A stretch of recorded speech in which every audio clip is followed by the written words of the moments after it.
lang. Sunod lang tayo ng sunod sa sinasabi ng isang tao, isang grupo, or nasa echo chamber mo lang ikaw paulit-ulit. Ano mang issue 'yan, ano mang kahit hindi politics 'yan, that's the time I think it goes as far as hindi ka na nag-iisip, wala ng critical thinking. Narinig ko yung echo chamber na yan na parang meron akong naalala. Politics Okey. kasi parang usually ginagamit na ano, eh, 'no, common term, especially echo chamber.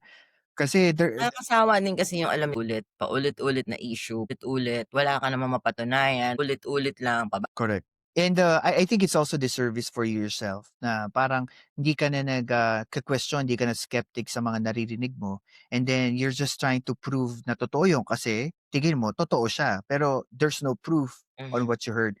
And I think na, that's what anybody should have, that attitude of like, "Okay, sinabi mo yung sentence A, pero how can you prove to me na totoo yung A kung wala namang B, C, or D?"